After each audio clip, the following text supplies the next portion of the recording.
హల్లెలూయా. రెండు చేతులు పైకెత్తి దేవునికి స్తోత్రం చెప్దాం. నిరంతర స్తోత్రార్హుడు సత్యదేవుడైనటువంటి యేసుక్రీస్తు శ్రేష్టమైన ఘనమైన నామములో మీ అందరికీ వందనాలు. ఈ వారమంతా దేవుడు మనల్ని మన కుటుంబాలను కాచి కాపాడడానికి దేవునికి మరొకసారి స్తోత్రం చెప్దాం. వాక్య అనంతరము ప్రభు యొక్క సంస్కార ఆరాధన మనకు ఉంటుంది కనుక సిద్ధపడి దేవుని వాక్యాన్ని మనము ఆలకించుదాం. హల్లెలూయా. యోహాను రాసిన రెండవ పత్రిక, యోహాను రాసినటువంటి రెండవ పత్రిక మొదటి వచనం నుంచి మనం చదువుదాం. యోహాను రాసినటువంటి రెండవ పత్రిక మొదటి వచనం నుంచి మనం చదువుదాం. 225వ పేజీ నెంబర్, కొత్త నిబంధన గ్రంథంలో 225వ పేజీ నెంబర్ చదవండి. పెద్దనైన నేను ఏర్పరచబడిన అమ్మగారికి ఆమె పిల్లలకు శుభమని చెప్పి వ్రాయునది. నా వైపు చూడండి. పెద్దనైన నేను అని భక్తుడైన యోహాను అంటున్నారు. ఎవరు యోహాను అంటే యేసు ప్రభు యొక్క శిష్యుడు. ఎవరికి రాస్తున్నాడు ఈ పత్రిక అంటే ఏర్పరచబడిన అమ్మనట. ఎవరట? అందరు చెప్పాలి, గట్టి చెప్పాలి. ఏర్పరచబడిన అమ్మకు ఆమె పిల్లలకు శుభము అని చెప్పి రాస్తూ ఉన్నారు. దేవునికి మహిమ కలుగునగాక. ఎవరు ఈ ఏర్పరచబడినటువంటి అమ్మ? ఇంగ్లీష్లో ఉన్న మాట ఏంటంటే చూజన్ లేడీ. చూజన్ లేడీ, ఏర్పరచబడినటువంటి అమ్మ. హల్లెలూయా. పూర్వకాలంలో సంఘాలు లేవు. పూర్వకాలంలో సంఘాలు ఎక్కడ ఉండేవంటే ఇంట్లో ఆరాధన చేసుకునేవారు. ఎక్కడ? అందరూ చెప్పాలి. ఇళ్ళలో ఆరాధన ప్రార్థన చేసుకునేవారు. ఇద్దరు ముగ్గురు కలిసి ఇంటిలో ప్రార్థన చేసుకునేవారు. ఒక తల్లి ఉందట. ఆ తల్లి తన ఇంటిని ప్రార్థన ఇల్లుగా మార్చిందా. దైవజనులు వస్తున్నారు, ఆ ఇంట్లో ప్రార్థన చేస్తున్నారు, వెళుతున్నారు. స్తోత్రం చెప్పండి గట్టి. తన ఇల్లు దేవుని మందిరంగా తయారు చేయబడింది. ఆ ఇంటికి దైవజనులు వస్తున్నారు, వెళుతున్నారు. ప్రార్థన జరుగుతుంది. ప్రతి వారం ప్రార్థనలు జరుగుతున్నాయి. ఎందుకంటే మందిరాలు లేవు కాబట్టి ఇంట్లోనే ప్రార్థన జరుగుతున్నాయి. ఆ ఇల్లును ప్రార్థనా మందిరంగా మార్చిన తల్లికి భక్తుడు లెటర్ రాస్తూ ఉన్నాడు, పత్రిక రాస్తున్నాడు. స్తోత్రం చెప్పండి. అమ్మా, నీకు వందనాలు. నీ పిల్లలకు, ఈ పిల్లలెవరు? తన సొంత పిల్లలా? కాదు. తన సొంత పిల్లలు కాదు. వీరెవరంటే సంఘ సభ్యులు. స్తోత్రం చెప్పండి గట్టిగా. వీరెవరండి? సంఘములో ఉన్నటువంటి సభ్యులు. నా వైపు చూడండి, చెప్తాను వినండి. సంఘము తల్లితో మనం పోలుస్తాం. సంఘాన్ని దేనితో పోలుస్తామండి? చెప్పాలి అందరూ కూడా. స్త్రీతో మనం పోలుస్తాం. తల్లి సంఘం అంటారా, తండ్రి సంఘం అంటారా? అందరూ చెప్పాలి. తల్లి సంఘం. ఇప్పుడు మన తల్లి సంఘం ఏది? తూపురా. అవునా? ఇంకా వేరేది ఏమైనా ఉన్నదా? చెప్పండి. తల్లి సంఘం, మన తల్లి సంఘం ఏది? తూపురాను మన తల్లి సంఘం. ఇది కొడుకు సంఘమా, బిడ్డ సంఘమా? కొడుకు కాదు, బిడ్డనే. యేసు రక్తించే సంఘము స్త్రీతోని పోలుస్తారు. సంఘాన్ని దేనితో పోలుస్తారు? స్త్రీతోని పోలుస్తారు. ఆమేన్. తల్లి సంఘం ఉంటుంది కానీ తండ్రి సంఘము ఉండదు. కుమార్తె సంఘాలు ఉంటాయి కానీ కుమారుల సంఘాలు ఉండవు. దేవునికి స్తోత్రం. అమ్మా, నీకు వందనాలు అంటే సంఘములో ఉన్నటువంటి సంఘ సభ్యులను ఆయన వారితో మాట్లాడుతూ ఉన్నాడు. స్తోత్రం చెప్పండి గట్టిగా. మనకు తల్లికి రాస్తున్నాడు. సంఘం అంటే మనం ఉదాహరణ చెప్పాను మీకు, కానీ తల్లికి రాస్తున్నాడు. ఏర్పరచబడిన తల్లి. ఆమె స్తోత్రం చెప్పండి గట్టిగా. హల్లెలూయా. పెద్దనైన నేను. ఎవరు ఈ పెద్ద అంటే 95 సంవత్సరాల వయస్సు కలిగిన వాడు ఆయన. ఎన్ని సంవత్సరాలండి? 95 సంవత్సరాలు నిండు వృద్ధాపంలో ఉన్నటువంటి ఈయన అంటున్నాడు, అమ్మా నీకు వందనాలు. మనం చెప్తామా? చెప్తాం మనం వందనాలు. హల్లెలూయా.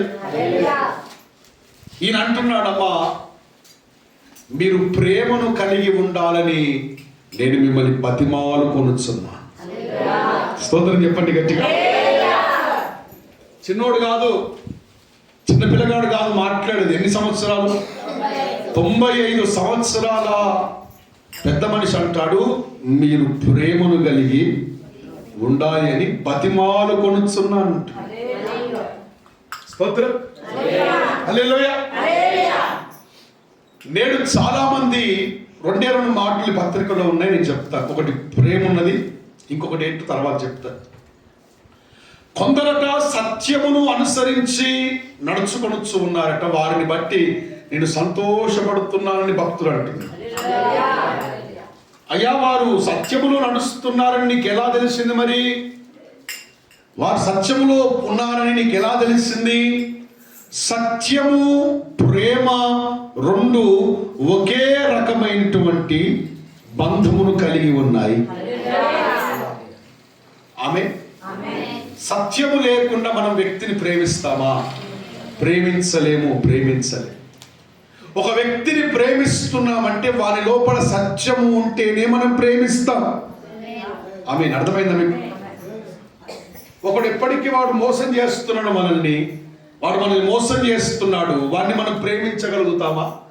ప్రేమించలేం. ఒక వ్యక్తిని మనం ప్రేమిస్తున్నామంటే వాని లోపల సత్యము ఉంటేనే మనం ప్రేమిస్తాం. సత్యము ప్రేమ 2 కలిసి ఉంటాయి. ఆమేన్. స్తోత్రం చెప్పండి గట్టిగా. హల్లెలూయా. సత్యము ప్రేమ 2 కలిసి ఉంటాయి. భక్తుడు అంటున్నాడు, నాకు కొంతమంది కనబడుతున్నారు, సత్యములు నడుస్తున్నట్లుగా కనబడుతున్నారు.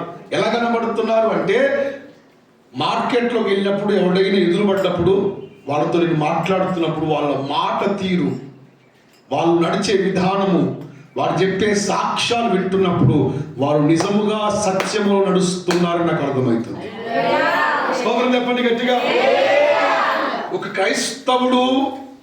క్రైస్తవుడు ఇంకో క్రైస్తవుడు కలిసినప్పుడు ఏం మాట్లాడుకుంటారు? అమ్మా ప్రైజ్ లార్డ్ అంటాం, మంచిది. తర్వాత ఏమని చెప్తాం?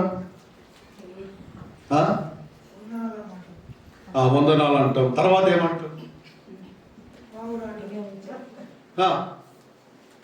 చెప్పండి కదా, బాగున్నాం ఇంకా, అంతేనా?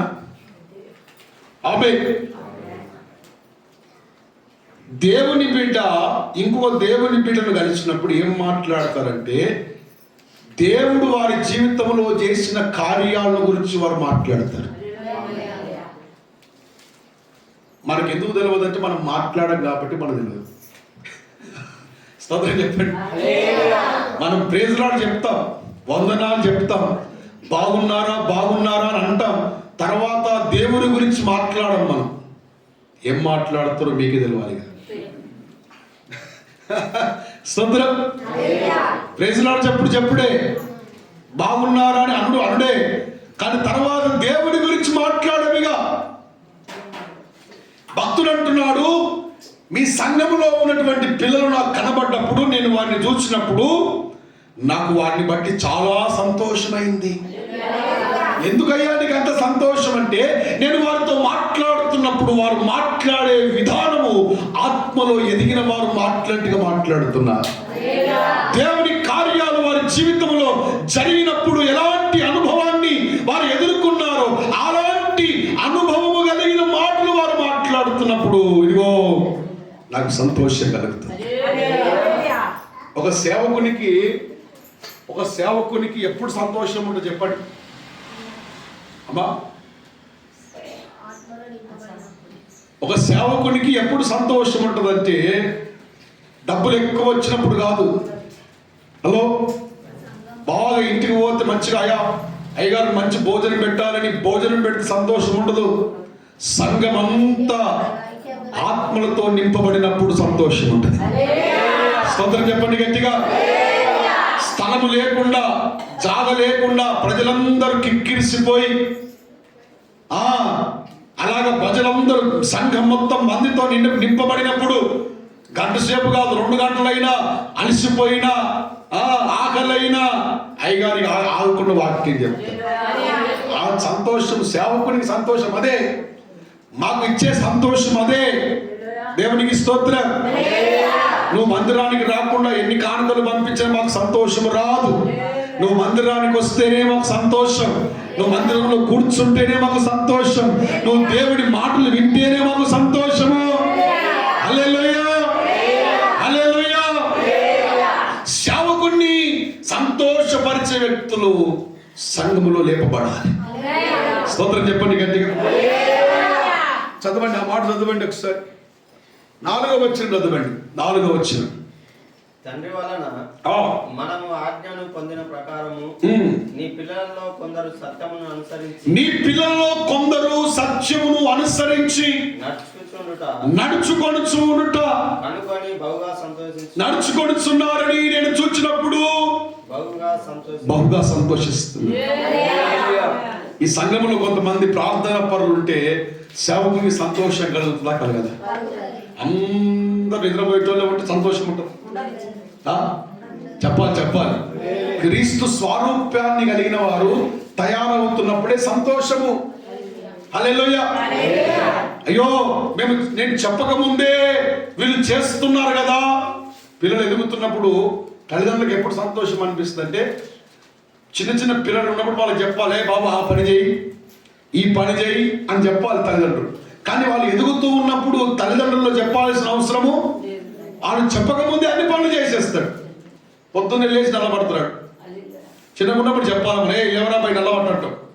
అదే పెద్దగా అయిన తర్వాత నువ్వు చెప్పకముందే చిన్నగా ఉన్నప్పుడు అవి పాల ప్యాకెట్ అమ్ముతారా పోరని చెప్పి పంపిస్తాడు. వాడు పెద్దగా అయినాక వాడే పోయి తీసుకొస్తాడు. నువ్వు చెప్పకముందే చెప్పాలి. అప్పుడు సంతోషం కలుగుతుందా? కలగదా? ఒక సేవకునికి కూడా తన సంఘము ఆత్మలో ఎదుగుతున్నప్పుడు సంతోషం కలుగుతుంది. స్తోత్రం చెప్పండి గట్టిగా. హల్లెలూయా. దేవుడి దాసుడు అంటున్నాడు, మీలో కొందరు సత్యమును అనుసరించుచూ ఉన్నారు, అప్పుడు నాకు వారిని బట్టి నేను ఎంతో సంతోషపడుతున్నాను. అంటే సత్యమేమిటి? సత్యము యేసు ప్రభువే సత్యమై ఉన్నారు. స్తోత్రం చెప్పు గట్టిగా దేవునికి. హల్లెలూయా. వాక్యంలో ఉంది కదా, సామెతల గ్రంథములో, సత్యమును అమ్మివేసుకొనక, సత్యాన్ని అమ్మివేసుకొనక దాన్ని కొని ఉంచుకోవాలి. సత్యాన్ని అమ్ముకోవద్దు, న్యాయాన్ని అమ్ముకోవద్దు, ధర్మాన్ని అమ్ముకోవద్దు. నువ్వు సత్యవంతునిగా నడవాలి. ఆ సత్యం ఏమిటి? యేసు ప్రభువే సత్యమై ఉన్నారు. హల్లెలూయా. సత్యము లేకుండా ప్రేమ లేదు. ఉన్నదా? చెప్పాలి. సత్యము లేకుండా ప్రేమ ఉన్నదా బిడ్డ? లేదు. ప్రేమ ఉన్నది అంటే అక్కడ సత్యం ఉన్నది. స్తోత్రం చెప్పండి గట్టిగా. హల్లెలూయా. ప్రేమకు కొన్ని అర్థాలు ఉన్నాయి. కృప అన్నది కూడా గట్టిగా చెప్పాలి. కృప అంటే అర్థం ఏంటి? యోగ్యత లేని వానికి మనం ఇచ్చేటువంటి అర్హతనే కృప. స్తోత్రం చెప్పండి గట్టిగా. కృప చూపించడం అంటే ఏంటి? వాడు దాన్ని యోగ్యుడు కాదు. ఇప్పుడు 35 మార్కులకు పాస్ అవుతాడు. ఎన్ని మార్కులు? చెప్పాలి. 35 మార్కులకు పాస్ అవుతారు. వానికి 33 వచ్చినాయి. సారు చూసి, అరే బాబు పాపం వీడికి 2 మార్కులు వేస్తే వీడి బతుకు బాగుపడుతుందరా అని చెప్పి వాడు ఏమి ఉండదు అలా చూస్తాడు. పేపర్లన్నీ తిప్పుతాడు. ఏంటన్నా ఒక పాయింట్ దొరుకుతుందేమో వీడికి మార్కులు వేద్దామని చూస్తే ఏడ దొరకకపోతే ఇక ఆయన గుండెగా అరిగిపోయి అయ్యో వీడు ఫెయిల్ అయిపోవద్దని చెప్పి ఇక ఆయన ఏదో 2 మార్కులు అక్కడిక్కడ తీసి 2 మార్కులు కలిపి వాడిని పాస్ చేస్తాడు. అంటే వానికి అర్హత ఉందా? పాస్ అయ్యేటువంటి లక్షణాలు ఉన్నాయా? లేవు. అయినా కూడా సార్ ఏం చేసిన వాడి మీద కనికరము చూపించి వాడిని పాస్ చేశాడు. మనము కూడా యోగ్యత లేని వారు కదా, మన మీద దేవుడు అపారమైన కృపను చూపించి మనల్ని బ్రతికిస్తున్నాడు. స్తోత్రం చెప్పండి గట్టిగా. హల్లెలూయా. రెండవది మెర్సీ, కంపాషన్. ఆయన మన మీద కనికరమును చూపించే దేవుడు. ఆమేన్. మన మీద కృపను చూపిస్తున్నాడు, మన మీద కనికరమును కూడా. స్తోత్రం చెప్పండి గట్టిగా. హల్లెలూయా. మనకు సమాధానమును కూడా దేవుడు అనుగ్రహిస్తున్నాడు. ఈ 3 ఎందులో దాగి ఉన్నాయంటే ప్రేమలో దాగి ఉన్నాయి. స్తోత్రం చెప్పండి గట్టిగా. ఒక వ్యక్తిని మనం ప్రేమిస్తున్నప్పుడు, నా వైపు చూడాలి, ఒక వ్యక్తిని మనం ప్రేమిస్తున్నప్పుడు వానికి యోగ్యత లేకపోయినా మన ప్రేమ ఏం చేస్తుందంటే వాడిని యోగ్యుని చేస్తుంది. ఆమేన్. స్తోత్రం చెప్పు గట్టిగా. నీకు తెలుసు నీ కొడుకు పనికిరాని వాడు తెలుసు అని నీ నోటితో అంటావను, అనవు. ఏమంటావు? అందరి ముంగట నా కొడుకు ప్రయోజకుడు. కారణం ఏంటి? ప్రేమ. మానవులమైన మనకే అంత ప్రేమ ఉంటే మన దేవాతి దేవుడు ఆయన మన ఎడల ఎంత ప్రేమను కలిగి ఉన్నాడు కదా. దేవునికి స్తోత్రం చెప్పండి గట్టిగా. మన ఎడల కృప చూపిస్తున్నాడు, మన ఎడల కనికరాన్ని చూపిస్తున్నాడు, మన ఎడల సమాధానమును కలిగి ఆయన మనల్ని ప్రేమిస్తున్న దేవుడై ఉన్నాడు. నేను అంటాను, ఇదిగో సత్యము లేకుండా ప్రేమ ఉండదు. సత్యమేమిటి? వాక్య ప్రకారంగా బ్రతికితేనే సత్యం, వాక్య ప్రకారంగా జీవిస్తేనే సత్యం. ఇదిగో భక్తుడు అంటున్నాడు, నేను ఒక ఆజ్ఞను మీకు ఇస్తున్నాను. అది కొత్తది కాదు, పాత ఆజ్ఞ ఏంటంటే మీరు ఒకరిని ఒకరు ప్రేమించుకోవాలి, ఒకరిని ఒకరు ప్రేమించుకోవాలి. ఈ ప్రేమ ఏం చేస్తుందంటే కృపను కలిగిన ప్రేమ ఇది, సమాధానము కలిగిన ప్రేమ ఇది, కనికరమును కలిగిన ప్రేమ ఇది. ప్రేమనట అనేక దోషములను కప్పుతుంది.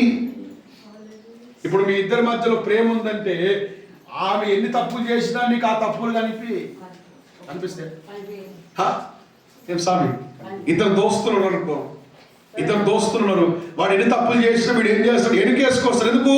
ప్రేమ. అదే ఒకసారి ప్రేమ పోయిందనుకో, స్తోత్రం, తవ్వుతని కాదు, తవ్వి ఉన్నాయి లేని కలిపి సంఘములోనట ఒకరి ఎడల ఒకరు ఏం కలిగి ఉండాలట? ప్రేమను కలిగి ఉండాలి. స్తోత్రం చెప్పండి. ఆ వైపు చూడండి. ఈ అమ్మకు ఒక ప్రశ్న వచ్చిందట. ఈ అమ్మకు సంఘం నడిపిస్తుంది కదా ఇంట్లో, నా వైపు అందరూ కూడా సంఘం నడిపిస్తుంది కదా. అనేక మంది సేవకులు వస్తారు. ఏ సేవకుని కూడా మనం చెప్పాలి, వద్దనొద్దు.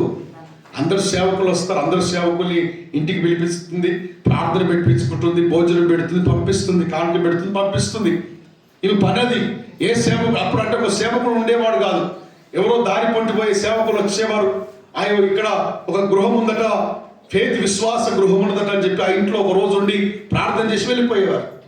అలాగా వచ్చిన ప్రతి సేవకుని ప్రేమిస్తుంది, వచ్చిన ప్రతి సేవకుని ఆతిథ్యం ఇస్తుంది. ఈమెకు ఒక అనుమానం వచ్చింది, ఒక డౌట్ వచ్చింది. ఏంటంటే అయ్యగారికి అడిగి లెటర్ రాస్తుందయ్యా, నువ్వు అందరినీ ప్రేమించమంటున్నావు, మరి కొంతమంది అబద్ధ బోధ చేస్తున్నారు, వాక్యానికి వ్యతిరేకంగా బ్రతుకుతున్నారు, మరి వారిని కూడా ప్రేమించాలన్నా. ఇప్పుడు నేను అడుగుతున్నా మిమ్మల్ని, చెప్పండి, మీరు ఒకరినొకరు ప్రేమించుకోమని చెప్తున్నావు, ఒకరి ఒకరు క్షమాపణ కలిగి ఉండాలని చెప్తున్నావు, మరి వాక్యానికి వ్యతిరేకంగా బ్రతుకుతున్న వారిని కూడా ప్రేమించాలా? అయ్యగారు ఏం చెప్తున్నట్టు, యేసు ప్రభువుని దేవుడిగా ఒప్పుకోని కొంతమంది వంచకులు వచ్చారట. ఎవరట వాళ్ళు? యేసయ్య దేవుడు కాదు, యేసయ్య నీలాంటి నాలాంటి, చెప్పండి, నీలాంటి నాలాంటి మనిషే ఆయన దేవుడని మొక్కుతారేంట్రా బాబు? ఆయన నీలాగా నాలాగా పుట్టినోడే, ఆయన దేవుడు కాదు. ఆయన నీలాగా నాలాగా దేవుడిని ప్రకటించేవాడు. ఆయన దేవుడు ఎందుకు అవుతాడు? ఆమేన్ అని చెప్తున్నాడు, బోధ చేస్తున్నాడు. ఆమెకు అర్థం కావడం లేదు. అయ్యగారు ఇప్పటిదాకానేమో ఆయన దేవుని కుమారుడు అని చెప్పావు, నువ్వు ఆయన దేవుని కుమారుడు అని చెప్పావు, దేవుని స్వరూపం అని చెప్పావు. ఈయన వచ్చి అంటున్నాడు ఆయన దేవుని కుమారుడు కాదు, నీలాంటి నాలాంటి మనిషే. అసలు నీలాగా నాలాగా ఒకవేళ దేవుడైతే ఆయన ఎందుకు సిలువ వేస్తారు? దేవుడైతే ఎందుకు ఆయన శ్రమ పెడతారు? హలో, అర్థమైతే చెప్పే మాట. ఈమెకు అర్థం కావడం లేదు. సత్యమేమిటి? నేను ఈ కుటుంబానికి తల్లిగా ఉన్నాను, నా పిల్లలకు నేను ఏం సమాధానం చెప్పాలి? మీరు చెప్పండి, ఏం చెప్తారు? దైవజన్ అంటున్నాడు, చదవండి 7వ వచనం చదవండి. యేసు క్రీస్తు శరీరధారిగా వచ్చినని ఒప్పుకొనని వంచకులు అనేకులు లోకములో బయలుదేరారు. ఆమేన్. అట్టి వాడే వంచకుడు, వాడు క్రీస్తు విరోధి. స్తోత్రం చెప్పండి గట్టిగా. యేసు ప్రభువు 100% మానవుడే, 100% దేవుడై ఉన్నాడు. స్తోత్రం చెప్పండి గట్టిగా. సగం సగం కాదు, సగం దేవుడు సగం మనిషి అట్లా కాదు. ఆయన 100% దేవుడు, 100% మానవుడై ఉన్నారు. స్తోత్రం చెప్పండి గట్టిగా. హల్లెలూయా.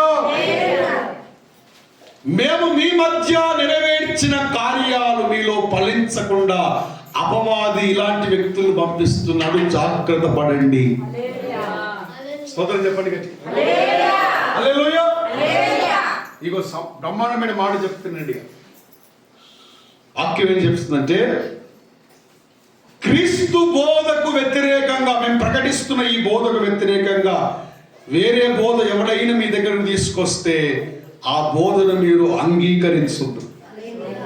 స్తోత్రం. ఈ బోధకు వ్యతిరేకంగా ఎవరైనా బోధిస్తే ఆ బోధను మీరు అంగీకరించొద్దు. ఇంకో మాట వినండి, చదవండి, ఆ మాట చదవండి. 10వ వచనం చదవండి. 10వ వచనం. ఎవడైనా ఈ బోధ తేక మీ వద్దకు వచ్చిన ఎడల వానిని మీ ఇంట్లోకి రానియొద్దట. హలో, మీరేమో ప్రేమించమన్నారు, నేనేమో ఇంట్లోకే రానియొద్దు అంటుడు.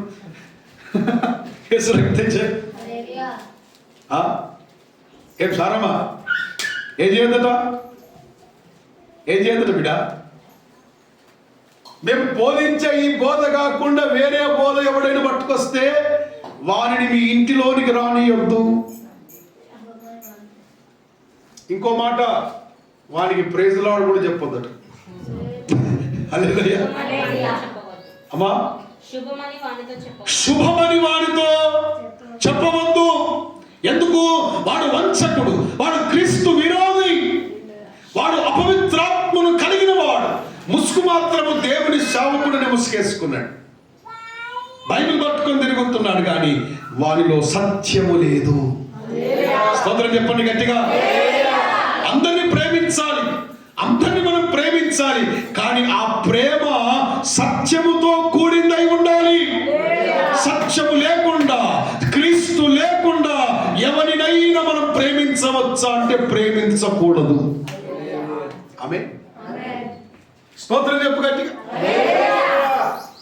తల్లి అడుగుతుంది ప్రశ్న, అయ్యా ఇంట్లో మరి పరిస్థితి అంటే అయ్యగారు చెప్తున్నాడు, అమ్మా సత్యము ప్రేమ రెండు కలిసే ఉంటాయి కానీ వేరు వేరుగా ఉండవు. ఒకడు అన్యాయం చేస్తుండు, ఒకడు మూర్ఖంగా ప్రవర్తిస్తున్నాడు, దేవుని సన్నిధికి అపకీర్తి పాలు చేస్తున్నాడు అంటే అలాంటి వారికి నువ్వు నమస్కారం కూడా పెట్టాల్సిన అవసరం లేదు. మరి ఎవరికి పెట్టాలి నమస్కారము? సత్యముతో కూడిన ప్రేమ కలిగిన వారికి పెట్టాలి. స్తోత్రం చెప్పండి గట్టిగా. రెండు చేతులు ఎత్తి స్తోత్రం చెప్పు. హల్లెలూయా. ఈ మాట పలుకుతున్నాడు నాలాగా ఉడుకు రక్తం ఉన్నాడు కాదు, ఆవేశంతో పలికే మాట కాదు ఇది. 95 సంవత్సరాల వృద్ధాపములో ఎంతో అనుభవము కలిగిన వాడు పలుకుతున్న మాట ఇది. ఏమంటున్నాడు? అలాంటి వాడిని మీరు ఇంటికి లోనికి చేర్చుకోవద్దు, అలాంటి వాడి బోధ మీరు వినొద్దు, అలాంటి వాడికి శుభమని మీరు చెప్పొద్దు. ఆమేన్. మనకేం తెలుసు? ఎవరిని చూసినా అయ్యగారే. ఆయన తెల్ల బట్టలు వేసుకుంటే ఆయన అయ్యగారే, ఈయన తెల్ల బట్టలు వేసుకుంటే ఈయన. అందరూ ఒకటే కదా. ఏమైతే అందరూ ఏం పట్టుకున్నారు? చెప్పండి. అందరు బైబిలే పట్టుకురు, అందరు ఇళ్ళకెళ్ళే బోధిస్తారు, అందరూ ప్రార్థన చేస్తారు. మరి ఈ అయ్యగారు ఏంది ఇట్లా అంటున్నాడు? అందరూ సేవకులే కానీ ఆ వారి లోపల సత్యము లేదు. ఆమేన్. స్తోత్రం చెప్పండి. హల్లెలూయా.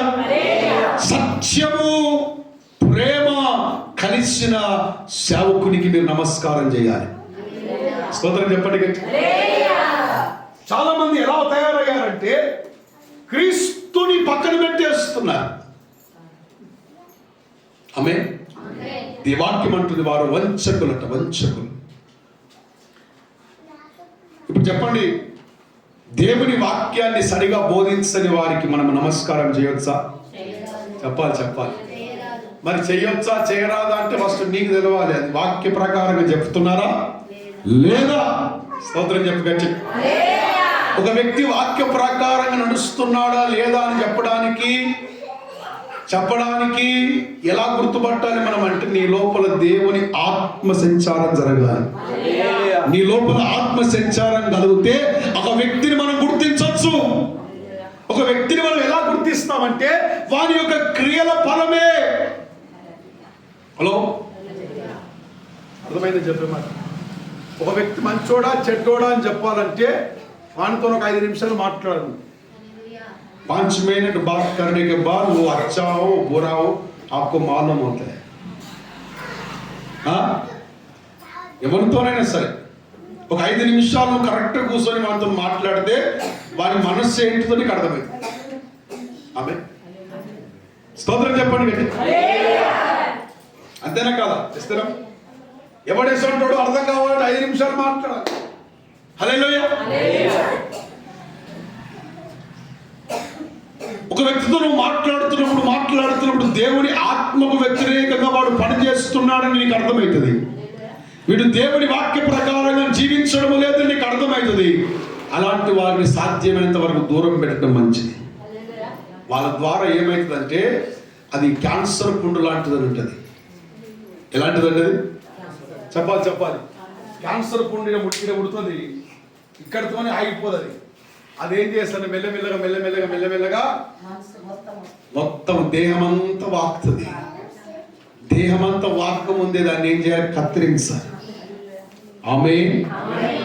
నీ సహవాసము పరిశుద్ధులతో సహవాసం చేయాలి. స్తోత్రం చెప్పు గట్టిగా. హల్లెలూయా. ప్రార్థనా పరులతో సహవాసం చేయాలి.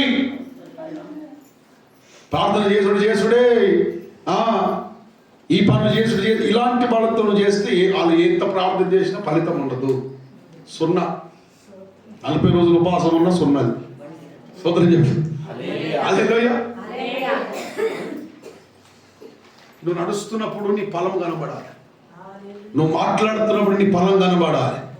ఆమేన్. స్తోత్రం చెప్పు గట్టిగా. కొంతమంది అలాగే నడుచుకుంటున్నారట, వారిని బట్టి నేను సంతోషిస్తున్నాను. నా ప్రార్థన అంటే అందరూ ఆ విధంగా తయారు కావాలి. స్తోత్రం చెప్పండి గట్టిగా. ఒక 4 మాటలు చెప్పి నేను ముగిస్తాను. ప్రేమ ఎలాంటిది? ప్రేమ అంటే 4 భాగాలుగా విభజిస్తారు. గ్రీకులో ప్రేమ అనే పదాన్ని 4 భాగాలుగా విభజించారు. ఏంటి ఆ ప్రేమ అంటే? మొట్టమొదటి ప్రేమ ఏమిటంటే ఎరోస్ అనండి. అందరూ చెప్పాలి. ఇప్పుడు నేను చెప్పే పదాలు గ్రీకు పదాలు. గ్రీకు భాష తెలుసా? సోదరా, నేను గ్రీక్ కూడా నేర్పిస్తున్నాను. గ్రీకు ఎరోస్ అనండి. ఎరోస్ అనే పదము దేనికంటే దేశభక్తికి సంబంధించినటువంటి ప్రేమ. దేశాన్ని ప్రేమిస్తాను నేను, దేశం కొరకు ఏదైనా చేస్తాను నేను. ఆ ప్రేమను ఏమంటారంటే ఎరోస్ అంటారు. ఏమంటారండి? చెప్పండి. ఎరోస్ అంటే ఏంటిది? Passionate love. దేశాన్ని ప్రేమించే వ్యక్తులకు ఉండే ప్రేమను ఎరోస్ అంటారు. రెండవది ఏంటంటే స్టోర్జ్ అనండి. స్టోర్జ్ అనే ప్రేమ. ఈ ప్రేమ ఏంటిదంటే తల్లిదండ్రులకు పిల్లలకు మధ్యలో ఉండే ప్రేమ. ఏ ప్రేమ అండి ఇది? తల్లిదండ్రులకు పిల్లలకు ఉండే ప్రేమ. మూడవది ఫిలియా. ఫిలియా అనే ప్రేమ స్నేహితుల మధ్యలో, అన్నదమ్ముల మధ్యలో, అక్క చెల్లెల మధ్యలో ఉండే ప్రేమను ఫిలియా అంటారు. స్తోత్రం చెప్పండి. మొట్టమొదటి ఏంటిది? ఎరోస్. ఎరోస్ అంటే లోకానుసారమైన ప్రేమ, ఒక మాటలో చెప్పాలంటే. రెండవది స్టోర్జ్. స్టోర్జ్ అంటే తల్లిదండ్రులకు పిల్లలకు మధ్యలో ఉండేటువంటి ప్రేమ. మూడవది ఫిలియా. ఫిలియా అంటే అన్నదమ్ముల మధ్యలో, అక్క చెల్లెల మధ్యలో, స్నేహితుల మధ్యలో ఉండే ప్రేమ. ఈ మూడు రకాలు వేరుగా ఉంటాయి. లాస్ట్ది, చివరిది అగాపే అనండి. అగాపే అంటే నిస్వార్థమైనటువంటి ప్రేమ. స్తోత్రం చెప్పండి గట్టిగా. ఏమి ఆశించకుండా, ఏమి ఆశించకుండా నిన్ను నన్ను ప్రేమించేది యేసయ్య ప్రేమ. అది అగాపే ప్రేమ అయి ఉన్నది. స్తోత్రం చెప్పండి గట్టిగా. హల్లెలూయా. ఇదిగో నిన్ను నన్ను ఆయన ప్రేమిస్తున్న ప్రేమ ఎలాంటిదంటే నిస్వార్థమైన ప్రేమ. స్తోత్రం చెప్పండి గట్టిగా. స్వార్థము లేని ప్రేమ. ఈ లోకములో ఉన్నటువంటి ప్రేమలు, ఈ మూడు రకాల ప్రేమలు ఏదో ఒకటి ఆశించి ప్రేమిస్తాయి మనల్ని. ఇప్పుడు లోకంలో ప్రేమించే వాళ్ళు ఎలా ప్రేమిస్తారు? అందంగా ఉంటే ప్రేమిస్తారు. అన్నదమ్ముల మధ్యలో స్వార్థము, అక్క చెల్లెల మధ్యలో స్వార్థము. నా ప్రభువు నీ దగ్గర ఏమీ లేకపోయినా నిన్ను ప్రేమిస్తున్నాడు ఆయన.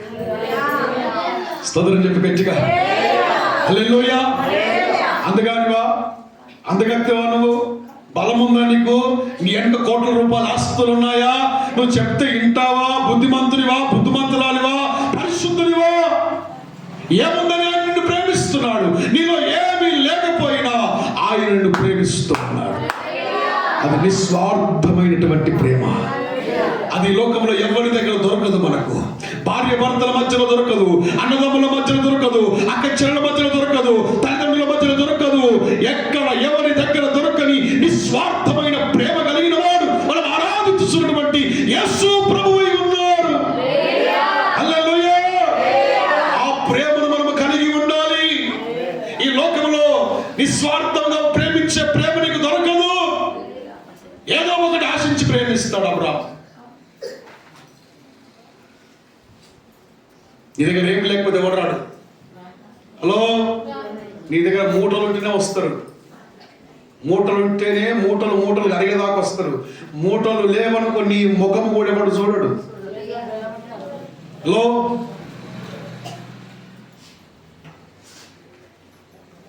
అందుకే నువ్వు మంచుకున్నప్పుడే నిన్ను నిన్నుగా ప్రేమించే యేసయ్యను నువ్వు దక్కించుకోవాలి. స్తోత్రం చెప్పు గట్టిగా. నీ దగ్గర ఏమి లేకపోయి నిన్ను ప్రేమించేటువంటి ఆ ప్రేమామూర్తిని వెతకాలి. ఆ ప్రేమ కొరకు వెంపర్లాడాలి. ఆ ప్రేమ కొరకు తహతహలాడాలి. నీ కొరకు శిలువ రాను మీద వేలాడినటువంటి ఆ మహామహుని ప్రేమను నువ్వు రుచి చూడాలి. నీ కొరకు పరమను విడిచిపెట్టొచ్చాడు ఆయన, మహిమను విడిచిపెట్టొచ్చాడు ఆయన. ఆయన దేవుడుగా కూర్చునేటువంటి యోగ్యత ఉన్న దాన్ని విడిచిపెట్టి నీ కొరకు వచ్చి తన ప్రాణమును పెట్టి తన విలువైన రక్తమును కార్చి నిన్ను కొన్నాడు ఆయన. నిన్ను కొన్నాడు ఆయన. హల్లెలూయా.